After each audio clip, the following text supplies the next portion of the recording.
प्रतीक दिल्ली में joint family के साथ रहता था, लेकिन जॉब की वजह से अपनी माँ के साथ दूसरे शहर में शिफ्ट हो जाता है, जहाँ उसकी प्रीति के साथ लव मैरिज हो जाती है, जिस पर बहू को नापसंद करते हुए उसकी माँ पूरा समय प्रीति को परेशान करने के तरीके निकालती रहती है।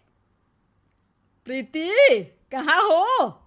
सुबह का नाश्ता दोपहर में खिलाओगी क्या? इसमें प्रीति और प्रतीक ऑफिस जाने के लिए तैयार हुए कमरे से बाहर आते हैं, जिसे देख सास प्रीति पर भड़कने लगती है। महारानी, तुम सुबह सुबह तैयार होकर घर का सारा काम छोड़कर कहाँ चल दी? जी वो ऑफिस। हैं? तुम ऑफिस से जाओगी तो घर में जो सफाई, नाश्ता, खाने का काम है वो क्या मैं करूंगी? माँ, मैंने उससे वादा किया था कि वो जॉब कंटिन्यू कर सकती है। अरे वाह जी वाह, दोनों आपस में सलाह कर फैसले ले लिए। मैं क्या यहाँ बेवकूफ बैठी हूँ? मुझसे पूछना किसी ने जरूरी नहीं समझा? मम्मी, आप फिक्र ना करें, मैं आज ही रेजिग्नेशन दे दूंगी। प्रीति ऑफिस के लिए चली जाती है और अगले दिन से जॉब छोड़ घर के कामों में लग जाती है, लेकिन साथ ही उदास भी रहने लगती है, जिसे देख प्रतीक को अच्छा नहीं लगता। मुझे पता है तुम्हें अपनी जॉब कितनी पसंद थी। आई एम सॉरी प्रीति। अरे कुछ नहीं होता, बस मम्मी खुश रहनी चाहिए। अब प्रीति अपनी सास को खुश करने और उनका दिल जीतने की जी तोड़ कोशिश करती रहती है, पर सास कभी उससे सीधे मुंह बात तक नहीं करती। इसी तरह दिन बीतने लगते हैं। एक शाम प्रतीक ऑफिस से परेशान घर वापस आता है। माँ, चाची का फोन आया था। दादी की तबीयत बहुत खराब है, हमें दिल्ली जाना होगा। पति की बात सुन प्रीति तो पैकिंग शुरू भी कर देती है, पर माँ वहीं बूत बनी खड़ी रह जाती है। लगता है मम्मी अपनी सास से बहुत प्यार करती हैं, तभी उनके बीमार होने की खबर सुन शॉक में आ गई। ये प्यार नहीं, परेशानी है। तुम तो ऐसे सोचो कि अब से जब तक दिल्ली में हो तुम्हारे अच्छे दिन शुरू।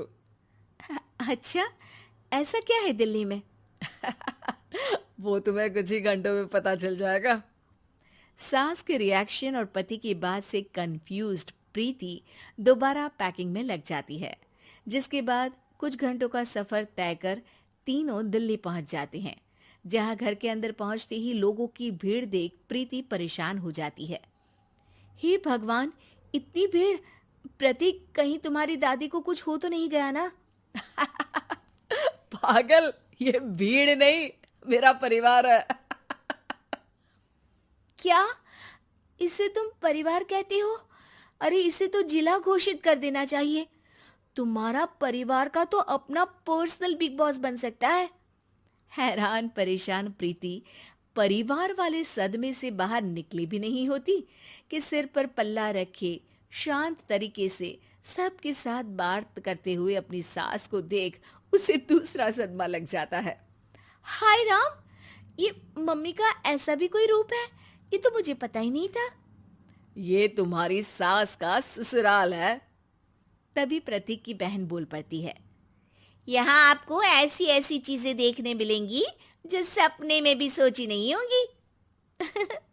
हाँ, ये कुछ दिन तो बहुत इंटरेस्टिंग लग रहे हैं। सब एक साथ दादी के कमरे में जाते हैं, जहां पहुंचते ही उसे दादी की आवाज सुनाई देती है। क्यों रे, सास से मिलने की फुर्सत मिल गई? दूसरे शहर जाकर छूट क्या मिली? तुम तो भटकता पंछी बन गई। इतने समय में ये तक नहीं पूछा कि जिंदा भी हूं या मर गई। प्रीति की सास अपनी सास के पैर छूती है। अरे कैसी बात कर रही है मम्मी, आपको तो मेरी उम्र भी लग जाए।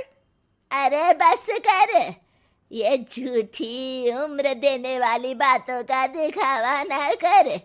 तेरा बस चले ना तो जो मेरी बची कुची जिंदगी है वो भी अभी खत्म कर दे। अरे बहू कहाँ है?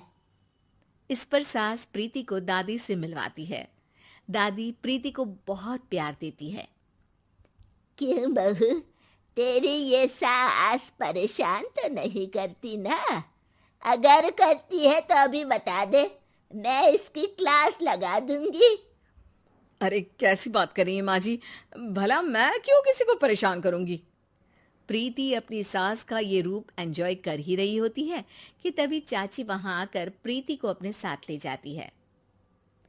सास की क्लास लगते देख जो खुशी मिल रही थी वो तुम्हारे चेहरे से साफ पता चल रही थी, इसीलिए ले आई, क्योंकि अगर उन्हें पता चल जाता तो तुम्हारी खैर नहीं थी। थैंक यू चाची जी। चाची और प्रीति घर में झूले पर बैठी बात कर ही रही होती है कि उसकी सास भी वहां आ जाती है। मतलब यहाँ सारा काम मैं करूं और तुम बैठी हंसी ठिठोली करो? अरे चलो जाओ खाना बनाओ। सास प्रीति को डांट कर काम करने भेज देती है, जिसे दादी देख लेती है और एक बार फिर सासू माँ की क्लास लग जाती है, जिसे पूरा परिवार मजे से खड़ा होकर देखने लगता है। क्यों रे, मैंने तुझे काम बोला और तू उस बच्ची को परेशान कर रही है। सास की कोई इज्जत रह गई है इस घर में या नहीं? यहाँ खुद की सास होते हुए भी ज्यादा बड़ी बन रही है। अब नहीं मम्मी जी, मैं तो बस थोड़ी मदद के लिए बोल रही थी। सास रसोई में जाकर काम करने लगती है और दादी प्रीति को लेकर वहां से चली जाती हैं। इसी तरह एक हफ्ता बीत जाता है, जिसमें दादी अपनी बहू को डर, इज्जत और प्यार का फर्क समझाती रहती है और प्रीति उसका मजा लेती है। वापस जाते हुए दादी प्रीति और उसकी सास दोनों को अपने पास बुलाती है। मेरी बहू जिद्दी और अड़ियल है, इसलिए उससे हमेशा सही काम करवाने के लिए मुझे सख्ती करनी पड़ती है। लेकिन तुम्हारी बहू अच्छी है, तेरी खुशी के लिए वो अपनी जॉब और सपने भी छोड़कर घर में बैठी है। अपनी बहू के साथ प्यार से रहो। और प्रीति, अगर अभी भी तुम्हारी सास परेशान करे ना, तो फिर तुम्हें पता चल ही गया है कि शिकायत कहाँ करनी है।